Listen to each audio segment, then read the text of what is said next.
What's up, guys, and welcome back to the Founder Academy. I am Mark, the FUT founder, and today we're going to be playing some co-op with my friend Nima. So you guys are going to see a bunch of co-op games, and then we do a couple of the 85 plus by 3 picks that came out today. So the gameplay was actually from a couple days ago, or like 2 nights ago, and then I actually did live record it, funny enough. So I recorded it while we were playing, getting our live reactions, but for some reason, my computer just did not keep those, so I went in to look at like the live footage that we were recording. I don't know if it was because I had too many things open and it was just not handling it well. I've got like a really high powered MacBook, so I'm surprised, or not a MacBook but an iMac, so I'm surprised that it didn't handle it that well. But for some reason, when I went into the capture that I use called ManyCam, which is basically like the face capture software that I use, it didn't have any of that footage there, so that was really sad. So I have to kind of do a post-com now. But hopefully I can recapture some of the excitement that we were facing when we were playing these games, because there were some pretty interesting games that we played. But before we jump into all of that, if you guys could leave a cheeky like down below, that'd be greatly appreciated. And anyone new to the channel, hit that subscribe button. All your support's greatly appreciated. So before we actually jump into the gameplay, there's one question that I did want to address, which you guys are going to see in the title here. Which is from a man, Joachim. So I apologize if I pronounced your name incorrectly. He's been one of the subscribers that's fairly new to the channel, but he's commented on quite a few of the videos, so thank you. I really appreciate that. And he actually asked a question in the last one. He said, great stuff. For the last week, I feel like my players are moraled in squad battles too. What do I do? So I replied to this in the comments section as well, but I wanted to address this because I thought it was really interesting.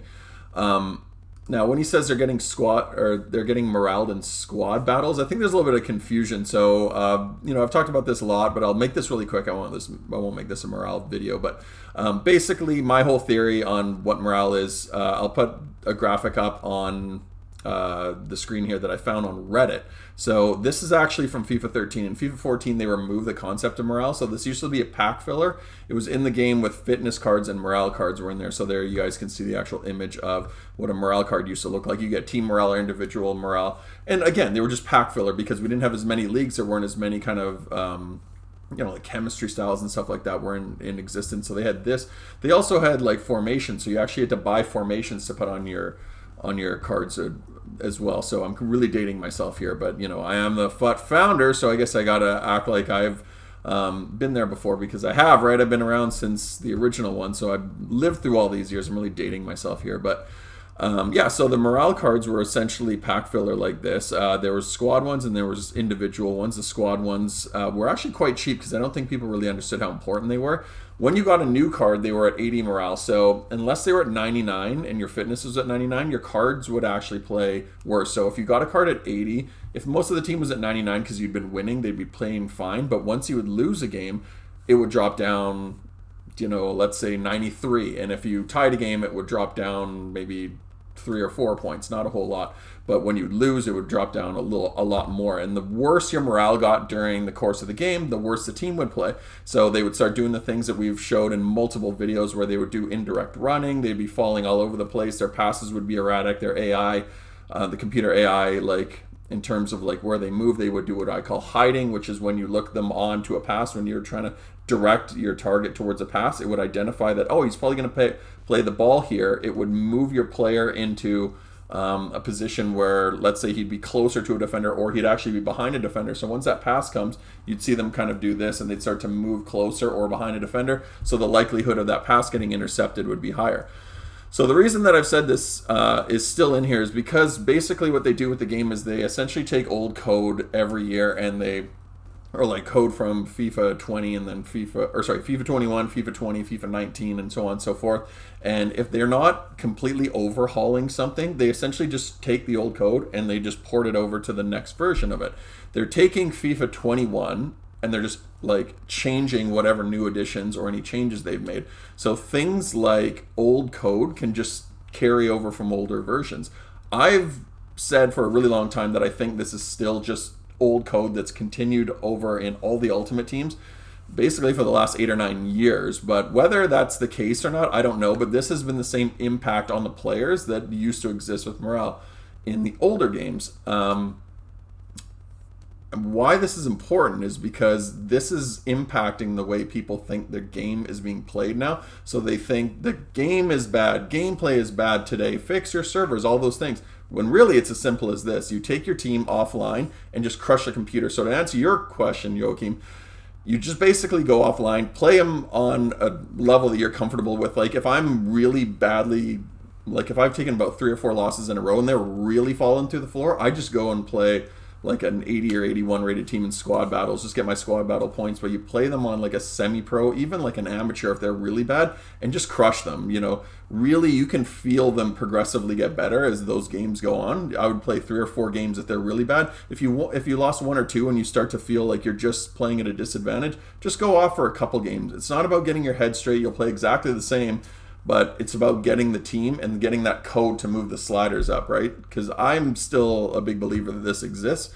I actually went down a bit of a rabbit hole when I was looking for that image, and I found a couple things. So this is a really interesting post, which is essentially talking about, I think it's career mode. So morale basics are what exists in manager mode. So it's in the game code, whether it's just coming to life in the same gameplay that's being used in manager mode. It's just they've tweaked it and it's just like that is carrying over from manager mode into FUT, or whether it's just the coding from FUT that hasn't properly removed it from the older iterations. It could be any of those things, right? Like I can't sit there dissecting the game because I can't see the game code, but it does exist in career mode. Basically, the way to get rid of it in career mode is they have their time on the pitch. So if you've got players that are sitting on the bench, their morale gets lower. And if you did play them, they're not going to play as good because they need a way to impact the way players play. It basically makes the game more dynamic in sense that, you know, if you've got a player that's on low morale in career mode, they shouldn't be playing as good because they don't really kind of want to be there, whatever. Think of like a Jesse Lingard at Man United right now, right? He's not really playing his best football because he's not getting a whole lot of playing time. So they're trying to replicate that in career mode. Wages and remaining contract length, one-to-one conversation. So they've got like these press conferences that they've got in career mode that if you answer right, like the players' morale will go up. So those types of things. So it is in the game code. It's just in career mode definitely because they've identified that as part of the feature of the career mode.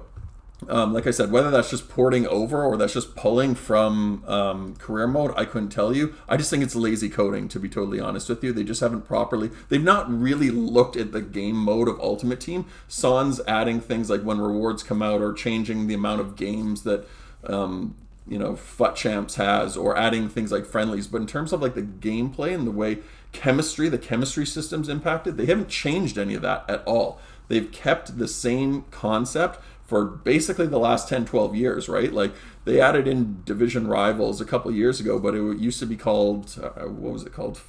FUT division play or some like league play or something like that, where they had like 5 divisions and then it changed to 10 divisions.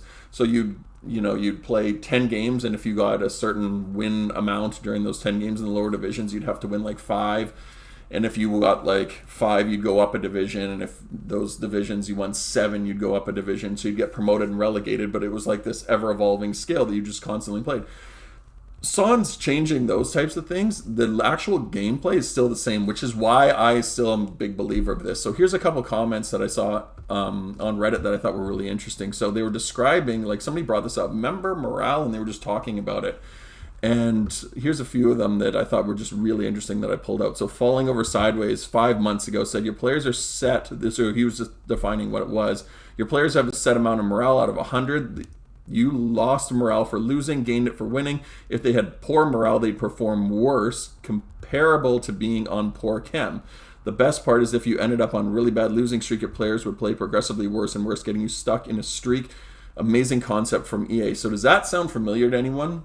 How many times, even in this series, guys, have you seen when I'm winning, I start to win a whole bunch in a row, and then when I start to losing, they coincidentally start missing things. They hit posts, they run offside, they start playing worse and worse, right? Same concept. Do you remember team morale? Here's one from Don Juan09. So this was 4 years ago. Someone actually brought this post up a while ago, and then people have kind of brought it to life. They keep kind of bringing it back up. So to people complaining about team fitness and their prices, back in FUT 11, 12, 13, we had an additional value to fitness cards called morale. After losing a game, the value dropped, and if it made your and it made your players play worse, like low chemistry. Nowadays, after winning a game, the morale increased, so you had to buy team fitness and team morale cards to ensure that the players were playing on full potential. So like I said, once they just took it off the game card, everybody thought it was gone. I just think it's still in the code there. And then there's an interesting one from Eto'o. I don't know if that's how you pronounce his name, but he said, judging by the fact that EA has been using the same old game or the same old codes, I'd say it's still in the game somehow. So it's very funny, because that's actually the argument that I've been making for years and years and years. It sounds like a broken record, and I apologize that you guys have had to listen to this over and over, but it's just really what it is. And it's unfortunate, because I think a lot of people's frustration with the game and why Ultimate Team, in my theory, has a lot of people not enjoying it as much this year, or just saying that it's not a very fun game mode anymore. They're getting tired of it. I don't believe it's really due to the fatigue of the game, because you know what? In old FUTs, you just had play now and you had tournaments, and that was enough to keep you going all year. I think there's a couple factors. I think skill-based matchmaking has been a huge negative surrounding the game. I think the fact that it's just totally rewards driven, and the fact that it's skill-based matchmaking, you're essentially having to sweat it out in every single game you play. Those kind of go hand in hand, but the rewards driven gameplay, like the fact that the cards are now like so jacked up that you have to get the highest version of that card, or else essentially you can't play, because you're going into games where you're playing against really, really high rated cards. I'm a perfect example of this. I was having a really good time in Division 5 and 6, not because I was winning, but because you're not necessarily coming up against sweat monsters. Now that I've won more games, I'm now into Division 3, Division 2. Every single game is the same thing. Nima and I, who are playing here, we were coming up against guys that just had jacked up teams. And look, my team's that way too.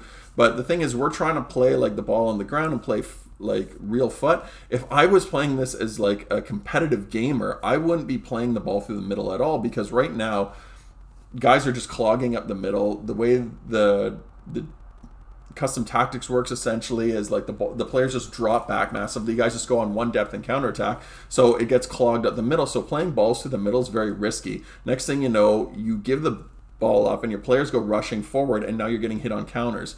With that being said, guys are now abusing the same things. A ton of lobs, right? We played a couple guys in this video where guys are just lobbing over and over and over again. It's just lob after lob after lob. They're just doing that, or they'll just rush it out to the wing, and they'll be wing rats, and they'll just pound down the wing over and over and over. 9 times out of 10, you'll block it, you'll read it, you'll actually knock it out for a throw-in, but they'll just keep doing it. They'll just throw it in and try to run down the wing, you'll knock it out. They'll throw it back in, they'll try to run down the wing, and 9 times out of 10, you'll defend it, but that 10th time they'll get through, and then they'll sweat it across for a goal. There's a perfect example, right? Another example of just lobbing blindly over the top and then just smashing it in. That's happening a lot now. The lobs are back, and this is something that's been a problem in FUT on and off for essentially the last 10 years. This goes back to, oh God, I would say FUT 12 even, maybe? I remember when KSI was the first one to introduce the KSI glitch, which is actually surprisingly back. We've come up against a couple guys. I've come up against a couple guys, and we even saw it when Nima and I were playing the other night. We came up against some players that were right off kickoff when it was 2 men. One would play the ball in, and then he would just sprint forward, and then the other guy would hold the ball, wait till he gets to about the 18, and just hit lob, and it would dump the ball down, and your defender is about a 50-50 chance whether he'd actually handle it, or whether if he'd try to take it down, or if he would just stand there and he'd collect it, and the guy would just go running through and take it and smash it in because he's in behind all the players. He would just bypass everybody. Right? Kickoff has already been an issue because players don't identify kickoff, and they don't move unless you hit offside trap and it gets them moving, or else they just kind of stand there and do one of those. Right? How many times, even in this video, are you guys going to see off kickoff guys just get the ball and they try to run straight? That should never ever work. I've never seen a guy ever really just off a kickoff just go solo against 10 men. But it works so much in this game because kickoff is already broken. So now you add in the element that they're not identifying anything and you're bypassing everyone with a lob. You've just got mayhem on your hands. So, with all these patches that they're trying to put out to fix things, they think they fix for the most part, the finesse shots, even though I think green times are still way too overpowered. But you'll see a lot in this, guys are trying finesse shots still and they're not using time finishing. And I don't know if they just don't know what the hell they're doing, but they just keep trying it over and over and over again. It looks like they finally addressed that. They've nerfed it a little bit, but it's still, if you're playing against a guy who's using timed finishing, he's probably going to hit you at least on one or two of those, right? If he's doing it properly. Like, how many times have you guys watched Nepenthez videos? And he's a really good player. He's gotten training from some really good players. He just sits there hitting them over and over and over again. It might not be very fun. Well, maybe it's fun to him, but it's not fun to play against because it doesn't really require, I don't want to say it doesn't require skill, but there's no real thought put into it. It's just get it over to that guy, come across the box, and just do it over and over and over again. And anything that is that abused from a mechanical standpoint is a problem, right, in my opinion. So I think there's a whole bunch of those factors that have caused the narrative to be really bad about the game. It's just like the game mechanics. You add that into an equation with you having to win. It's all about winning and losing. There's no fun mode anymore. I've said that a million times, that like friendlies aren't friendlies. As soon as you add the word friendly into it, people just think meaningless. It's worthless. The only reason they go into friendlies is because objectives force you to do them sometimes. And even then, I hate doing them. I don't even try to do any of the objective cards just because I think they're a waste of time. And guys either complain about your team and quit out, or they just score an own goal, or they don't let you do your objective.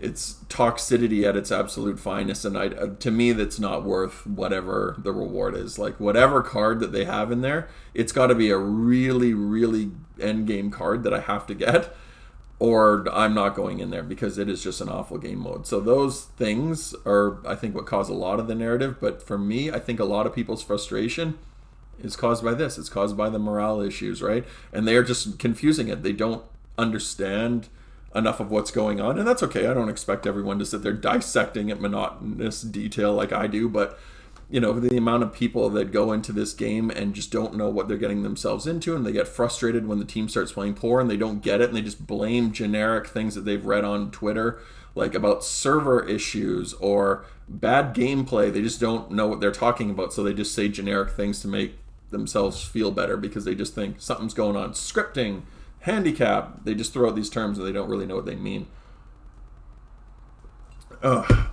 Sorry, I have to have a little bit of a water break there because I was just like ranting and raving, right? So anyway, in terms of like the actual gameplay, this is probably the most fun that we've had, to be totally honest. Well, at least it's the most fun that I've had. It's funny, I was talking to Nima about this, and like Nima's also a FUT founder. He's been playing since day one, because at that time I was working with EA, and I remember telling him, I was like, dude, you got to get on this, it's so fun. And he ended up making his account. I think he had like a PS3 back in the day. God, that's really dating us, but literally a PS3.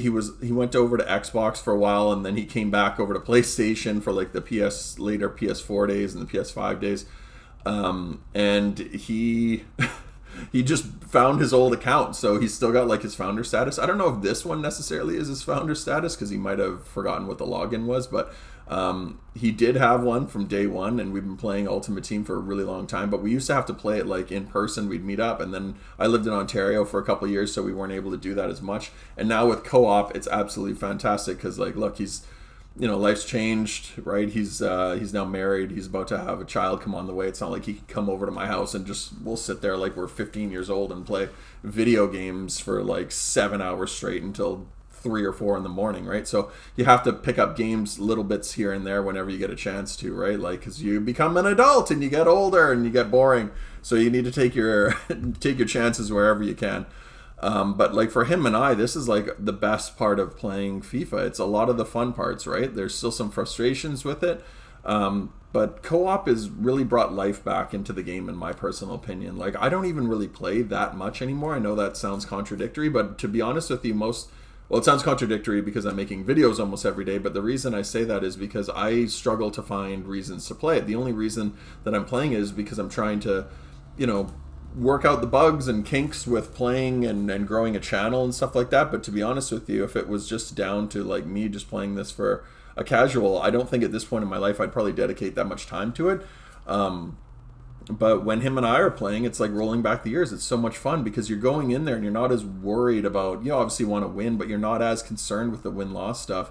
You're just going in there and having fun, and it's enjoying the sport, like, again, for just, two guys that really love footy. So for him and I, we can go on there and play. He's not exactly the greatest defender in the world. He's a striker in real life, so he plays excellent in person, right? Over the final third. He's a terrible defender in real life, so his gameplay actually reflects that. He's not a terrible defender in FIFA, but it's probably not his strongest suit. He tends to slide tackle. He's he really likes that slide tackle button. So he picked up a lot of yellows. I have to assume that I'm going to pick up a lot of yellows when I'm with Nima. Whenever I'm playing with him, if he ever goes in for a slide tackle, I take that guy out because there's a good chance that he'll probably get a red at some point if Nima's defending with him again. So I definitely take those things into account with him, but him and I have a really good chemistry because I know he's going to go flying into tackles, so I try to clean up. So if he goes into a tackle and the guy bounces off,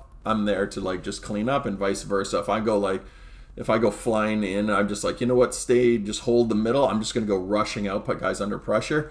We have that good communication that him and I kind of know where each other's going to be, and we read the game really well now. So as a tandem, we feel really comfortable going into these games, especially when it's 2-on-2. It's a whole lot of fun, right? Because it's a real test for how you handle how you handle the gameplay against two other opponents. It's not always the easiest. There's some really good players out there, but when you get two guys that actually are really good players, man, it can be a real handful because one will be a lot more aggressive and be in your face, and if the other one knows how to kind of cut that passing lane, you don't have any options. Now, with that being said, two players can also be largely detrimental.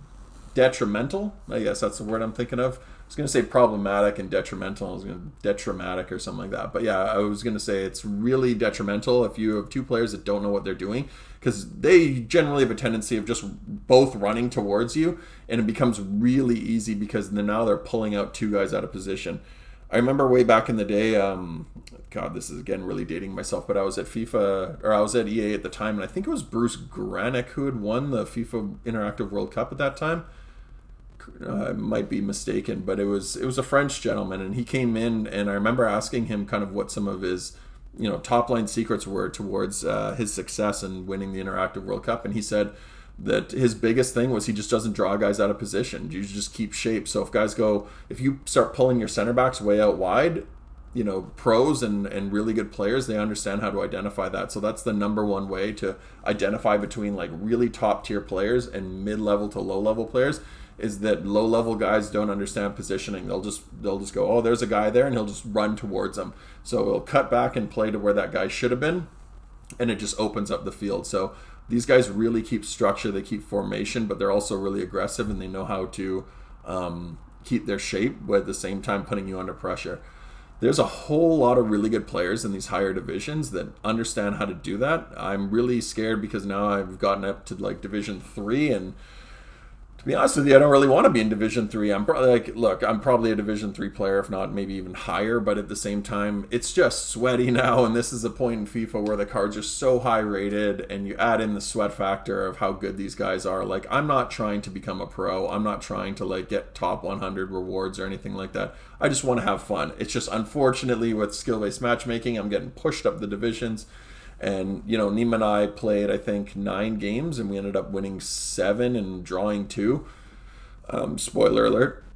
And next thing you know, we're getting promoted, and I'm halfway through Division 3 on my way to Division 2, and I'm thinking, it wouldn't hurt us too much to pick up the odd loss here and there. The draws are actually, the only thing that's helping us at this point, because it's preventing us from going even higher up. It's kind of keeping you where you are, but, by my hypothesis, or by my assumptions with morale, even draws affect you. So you don't even want to take draws. It's makes you almost panic at the idea of not wanting to lose a single game.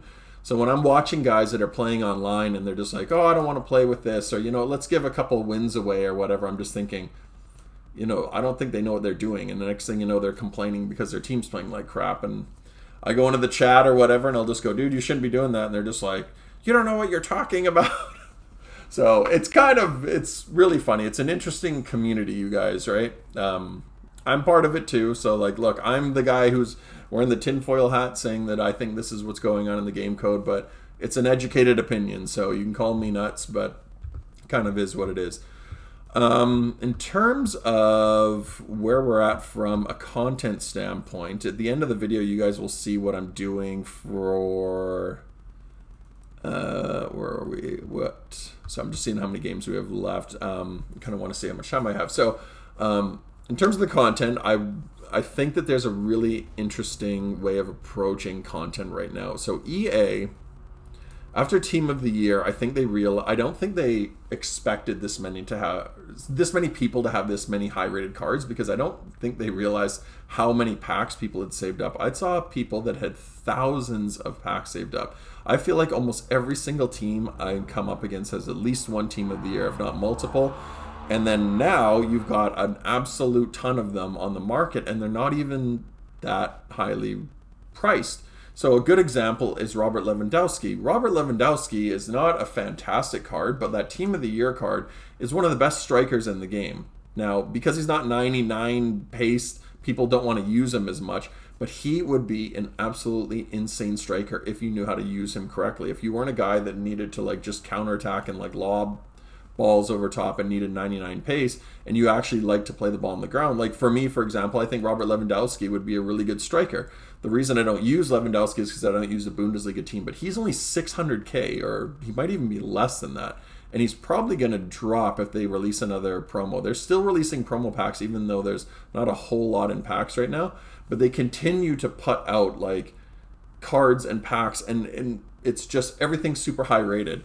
Right? So you've got all these like SBCs that have kind of dried up because they want to slow people down. Right now they haven't had a whole lot of SBCs, but they've been doing promo packs, so people will buy coins in order to complete whatever's out. Don't be surprised if you start seeing a bunch of coin sync SBCs come out. So now that FUT Fantasy is starting to wind down, I don't know if they're going to release another promo between Team of the Season and now. It's not impossible, but at the same time, I wouldn't be surprised if you just saw them take a week off and just release some like kind of daily content, and then in a couple of weeks you see Team of the Season come out. Team of the Season, again, my favorite time of the year, but the cards, what they're trying to do is like release SBCs. They'll slow down the pack, and what they're going to do is try to get you to sink a bunch of your fodder into those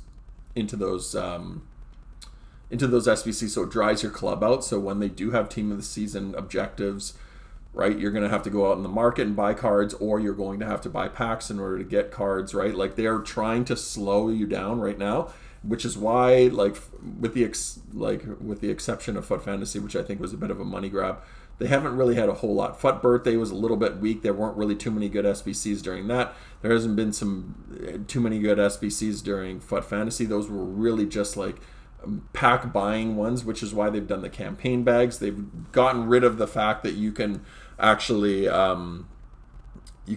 like get any of the, what are they called, mystery packs or mystery bags or whatever. Now it's only cards that were like SBCs and untradeable cards that were actually in any of these packs.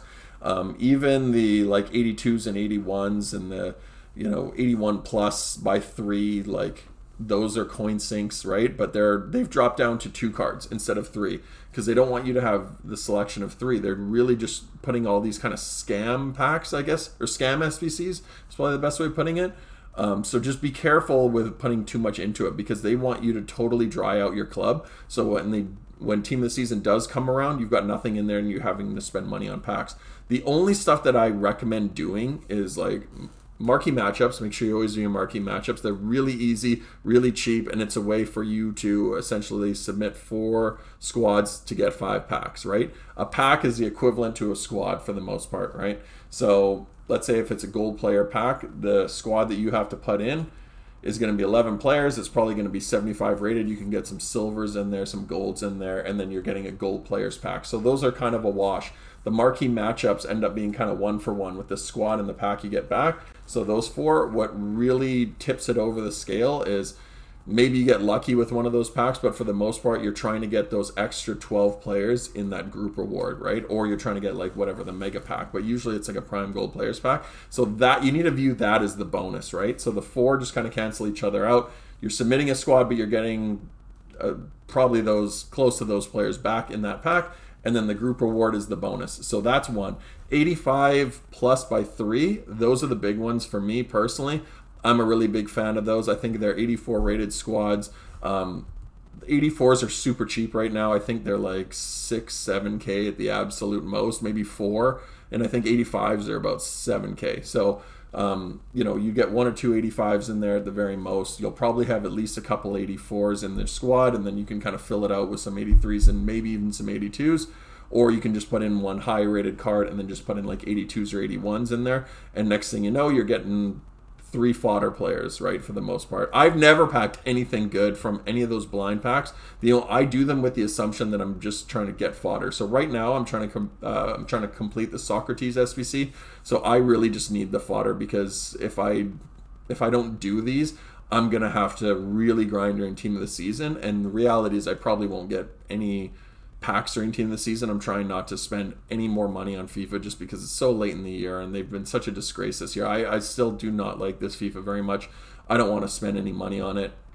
And Team of the Season, my team's already at a stage where I'm comfortable with it. A lot of them are untradeable, and I have to come to the conclusion that, if there's a card out that I really want to get, I've got Prime Puskas, I've got Team of the Year Messi, I've got Inform Mbappe, I've got that Jadon Sancho FUT birthday, so I'd be willing to part with one of them if it was really a card that I needed above any of those 4, right? Plus I've got a couple other players in the squad. I've also got quite a bit of fodder. Not a whole lot, but I've got some stuff that I'd be willing to get rid of. I'm just kind of slowly grinding my way through Socrates. He's like 10 squads, I think, and I've done... What have I done? 6 of them, so I'm kind of well on my way to it. These types of things I'm only doing when I get a duplicate of any of the high-rated fodder players. So I think I had an 85 at a double 85, like Antoine Griezmann. They were both untradeable, so I just bought the rest of the players and did it. Unfortunately, I only got an 86 rated Memphis Depay. I would normally not do the campaign bags, but here you go. Here's my 2 85 plus by 3 packs. Again, don't expect anything. I've never gotten anything good. I've never gotten one of the big players. So there you go. Tony Kroos. It is what it is. I never expect to see any of like the promo cards come out. I think this year they've dropped the weight so heavily on them. The only reason that you're seeing so many of these cards is because there's so many people playing the game. Like so many people. But yeah, like that's a terrible pack, right? In general. So the Vertonghen FUT Fantasy, I'm just going to hold on to him. Hopefully he gets at least 1 or 2 upgrades, and then I'm going to wait till he upgrades before I put him into an SBC. And then the same thing with this. So this pack, I opened up the second one of these, 85 by 3. Same deal. The face card ends up being a gold card, and then there's a FUT Fantasy in the back, which is the Ajax player. Same deal, 87 rated. I'm just going to wait. Hopefully he gets at least 1, maybe 2. If he gets all 3, fantastic. And then you got a 90 rated card to put in SBC. But essentially just a bunch of fodder, but that's going to sit there until we can grind away another squad for Socrates. So that is going to be the end of the episode, guys. I appreciate you sticking with me to the very end. Until next time, guys, take care. Peace.